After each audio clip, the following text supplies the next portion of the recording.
The entire League of Evil Exes exists because hurt people hurt people. Prepare to die, obviously. This dude is manipulative, he is murderous, he is a gaslighter. His journey of facing the evil exes, he sees a reflection of himself. He's just a really nice guy. We're gonna get brunch next week. He knows that it's kind of sad because he's beginning to wake up to the fact that his niceness is performative. Are you really happy or are you really evil? He's not actually very nice. Yeah. Wait, what?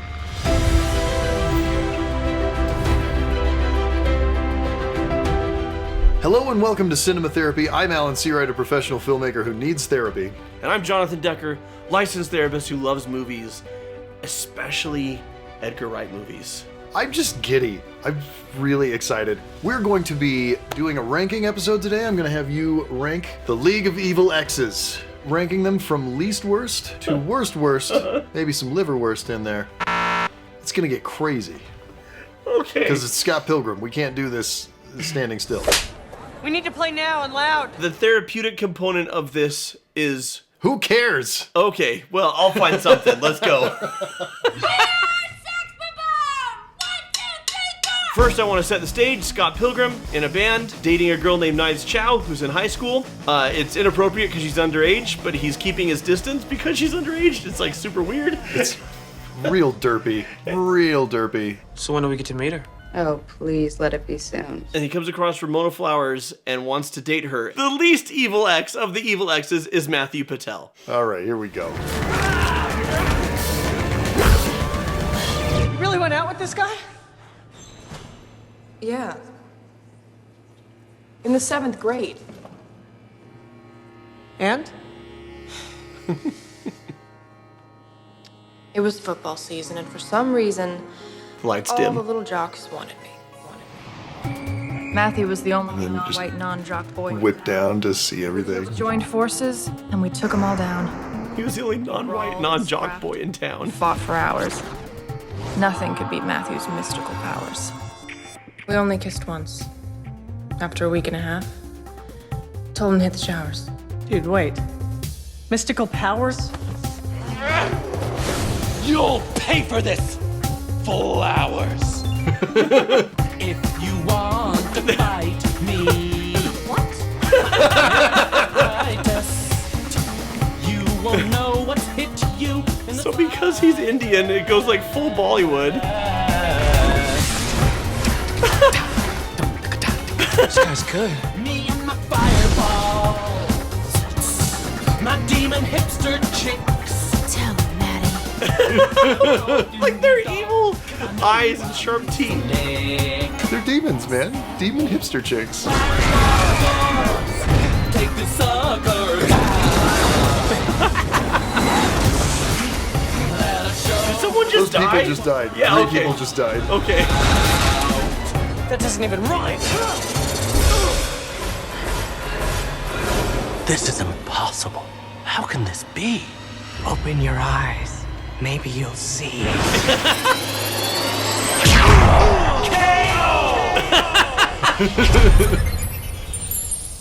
So we've got Edgar Wright pulling from martial arts and Hong Kong cinema, and then you go Bollywood, and then you go video game, and it all just... And anime?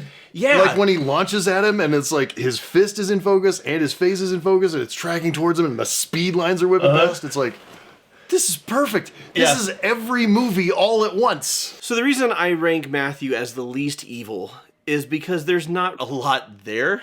Right. He's just kind of, we fought white jock guys together, and then I'm sad that you broke my heart, right? I guess he associates with demons. Depending on who you ask, that's a positive or a negative. We'll see. But really, it just comes down to the fact that, like all the evil exes, he tries to use force to get his way and doesn't respect Ramona's free will. Right. But it gets worse and also so much better. If you need more than pocket change that you get from defeating an evil ex to pay off your debts, PDS Debt may be able to help you with that. that's right, this episode is sponsored by PDS Debt. That would have been really helpful for me even just a few years ago when I was paying off the many, many debts I had accrued through a fabulous life of being a filmmaker, which is Easy, and you never have financial problems. Would have helped me when we were cranking out kid after kid after kid and my income was not keeping up. They offer customized options for anyone struggling with credit cards, Personal loans, collections. medical bills. You can save thousands in interest and fees and pay off your debt in a fraction of the time. Anyone with $10,000 or more in eligible debt qualifies, and there is no minimum credit score required. PDS Debt is offering a free debt analysis right now. It only takes 30 seconds. Head over to pdsdebt.com/cinema and get your free debt assessment today. Matthew's the least evil. Who's our next least evil? Roxy Richter, Ramona's former lover. This ex-boyfriend's thing is messing with my head. Exes. Why do you keep saying that?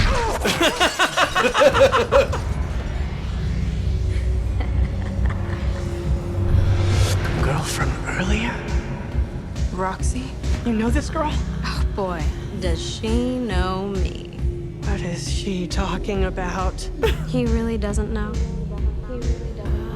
Wait.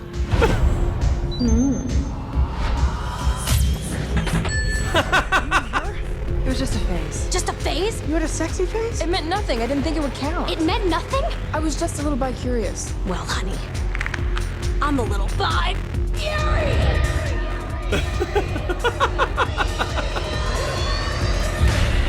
Again, the just full-blown anime. Well, this scene has several great queer puns. It really does. I will end you. Back off, has-been. Has-been. Gideon can't have you. No one can. The Lee has spoken. Well, then Gideon best get his pretentious ass up here, because I'm about to kick yours out of the Great White North. Oh, she just has that in her Hermione bag, just pulls it out.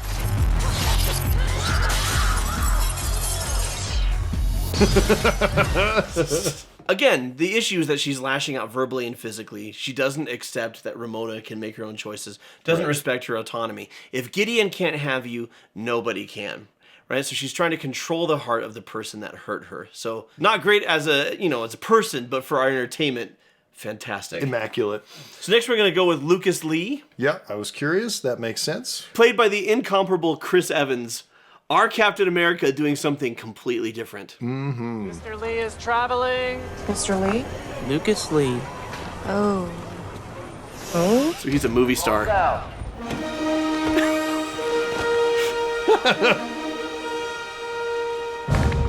Has adopted babies. The fact that he comes out to the Universal song. Oh, man, we gotta go. What? Why? I used to date that clown. Talk to the fist. Oh Action. my God. Hey. The only thing keeping me and her apart are the 2 minutes it's gonna take to kick your ass. You dated a famous guy? In 9th grade, we had drama. Actually, it might have been math. I just remember there being a lot of drama. Hey! He was a snot-nosed little brat. He just followed me around. He had snot in his nose? But he's famous. Hey! I'm talking to you, Scott Pilgrim! He's famous and he talked to me. The only thing keeping me and her apart is the 2 minutes it's gonna take to kick your ass. Can I have your autograph, please? What's up? How's life? He seems nice.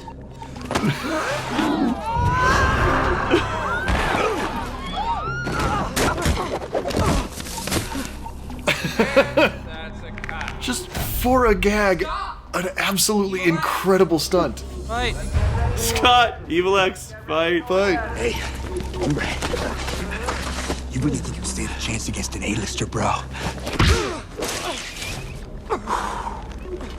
Some competition you are.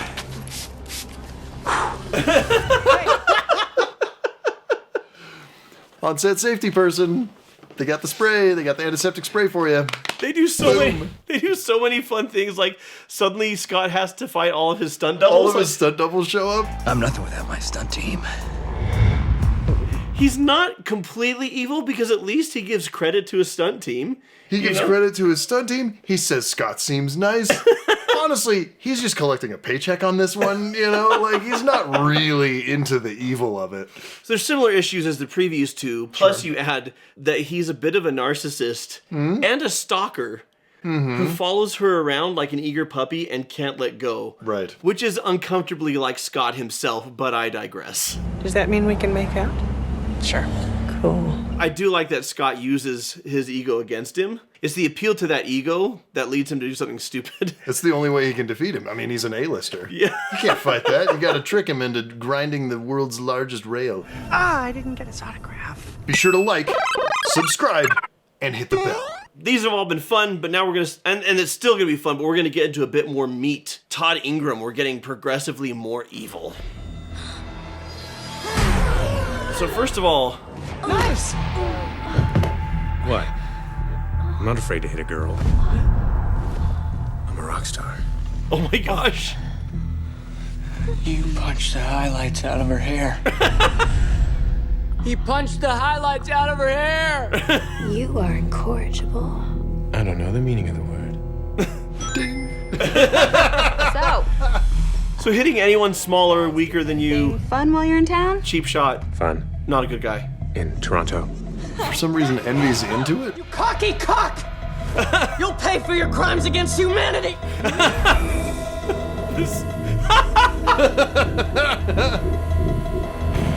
Aubrey Plaza, Brie Larson, this movie is so stacked. It's so stacked. The cast is unbelievable. My neck. Your hair. Didn't you know? Todd's vegan. If I peed my pants, would you pretend I just got wet from the rain? It's not raining. Oh. Then why don't you give me the cliff notes on how and why you ended up dating this a-hole? Is that really important right now? Well, if there's a key element in his backstory that's going to help me out in a critical moment of not dying, yes. I was only dating Lucas until the minute Todd walked by. Guess that's not very nice, but I used to be kind of like that. We hated everyone. We wrecked stuff, nobody cared. He punched a hole in the moon for me. It was pretty crazy. A week and a half later, he told me his dad was sending him to Vegan Academy, so I dumped him. Have you dumped everyone you've ever been with? You've never been the dumpee? Look, I've dabbled in being a bitch. It's part of the reason I moved here. But I was really hoping to just leave it all behind me. Hey, lovebirds. We have unfinished business, I and he. He and me. Don't you talk to me about grammar. So obviously, sucker punching an innocent person who's smaller and weaker than you Not great. is pretty damn evil. You could say, well, but he counters that with his veganism. That makes him a good person. Being vegan just makes you better than most people. Bingo. All the vegan stuff in this is so funny. Chicken isn't vegan? He's really, really arrogant, and a big thing is that his relationship with Ramona was based on both of them hating everything and everyone. Yeah. And we're starting to see a little bit here, like, okay, there's all the evil exes, and then we know Scott's not that great, and then maybe Ramona's not that great. Right. So who are we rooting for in this movie? Knives Chow. Hi. Knives Chow is the protagonist? Poof! Hello, it's Whoa. me, David. I normally cut the ads, but now I am the ad. I'm making a thing with Alan, and John was there sometimes, and it's a show, and it's D&D, and people die. It's very gory. I immediately start to wingman Lucky. I'm like, hey, this guy here, I don't know if you've seen his oil flask, but I'm telling you, he's got a lot to offer. I do love a good oil flask. I suddenly get real sweaty and confused. You seem nervous. I like that. It's called Murder, She Rolled. Yeah, Murder, She Rolled. Listen to it, where you can find podcasts. Okay, bye, poof! Anyway, back to cinema therapy. The number one most evil ex of the evil exes we're presented with is Gideon Gordon Graves. Right? Right? Game over.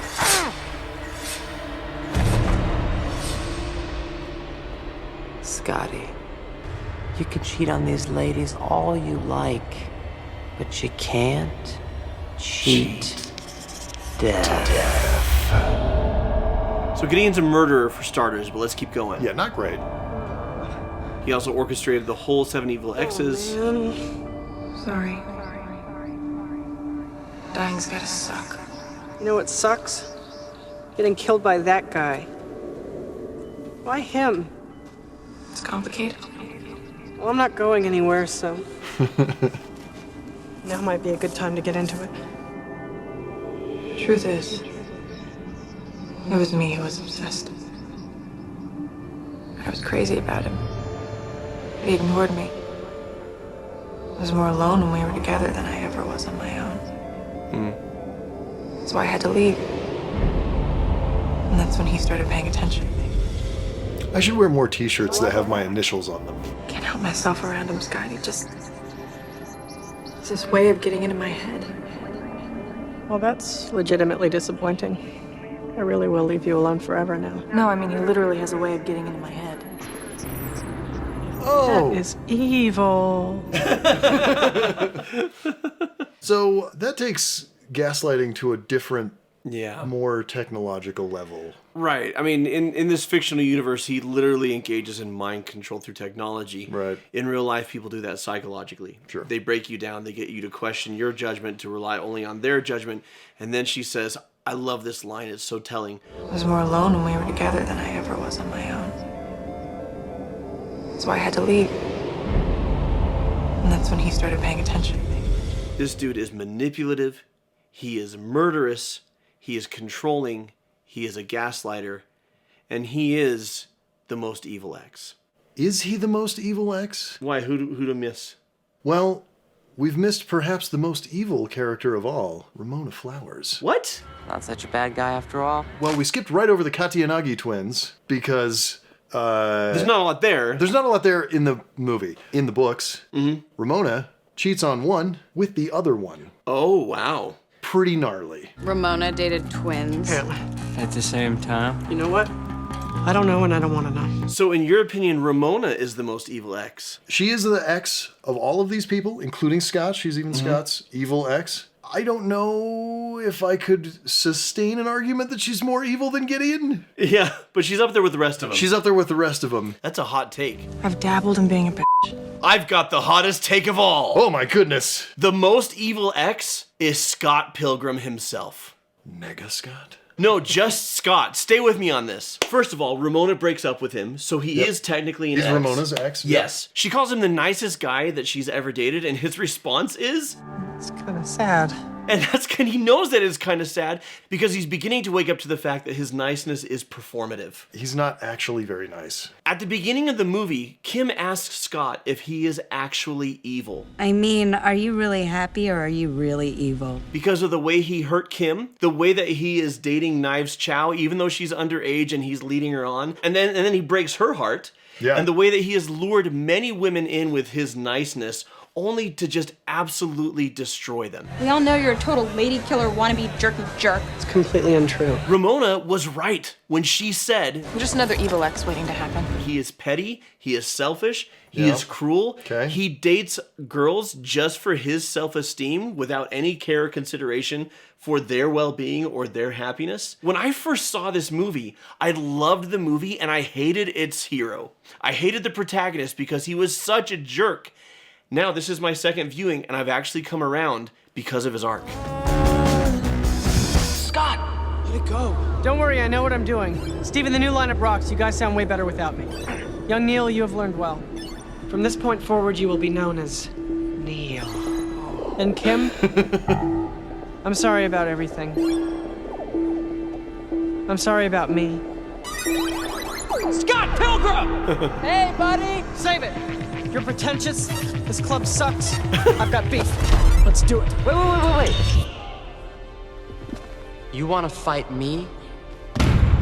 For her? No. I want to fight you for me. Scott earned the power of self-respect. Kim! We are a sex bomb, and we are here to watch Scott Pilgrim kick your teeth in! 1, 2, 3, 4!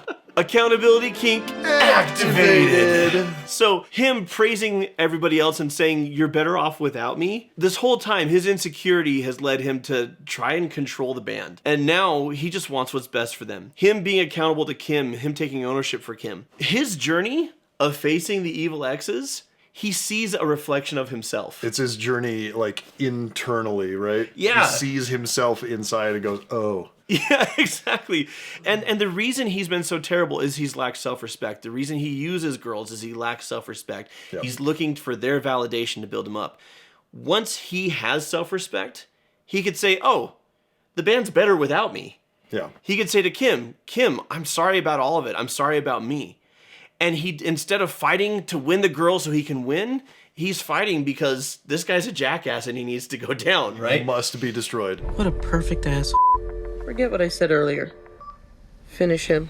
The thing about self-respect in relationships is if you respect yourself, your relationship can be more about what you have to give instead of what you're going to get. Yes. And Scott's been all about what he's going to get. This fat ass hurt me and I will have my revenge! No, Knives, I hurt you. I cheated on you. I cheated on both of you. I'm really sorry. And you're not a fat ass. She didn't mean that. So are we all good?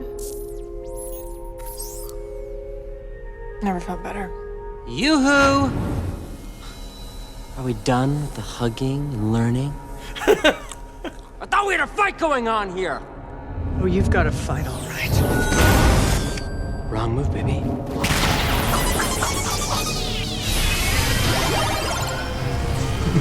It's all pixelated. There's a power bar at the bottom.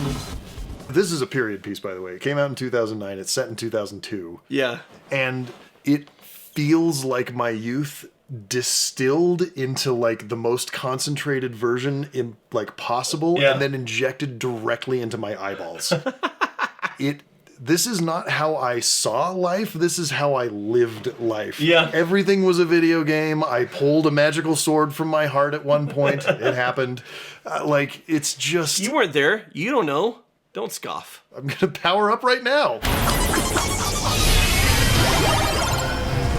Wow. This movie speaks to me on so many levels as a cinema lover, as a former evil ex, as a like self-absorbed early 20-something. Yeah. Like, this movie is so great. And it doesn't hurt that it's incredibly funny and stacked with maybe the best cast of like young people that you could get in 2009. It's told from Scott's perspective, and he very much sees himself as the hero, the good guy, versus all this league of evil exes. But always like yipping at his heels is everybody saying, you're not as great as you think you are. You've got things where you hurt people and you don't see it. And it is a sad and sobering experience, and I know from personal experience, to see yourself as good and virtuous and decent, and then realize, oh... I've hurt people. I've hurt people, and I've hurt people that I care about. Yeah. And I've done it out of insecurity, and I've done it out of selfishness, and I've done it to fill a hole inside of me, a hole of lacking self-respect, of lacking self-love. And coming to a place of, okay, no matter who I've been, I can be different moving forward.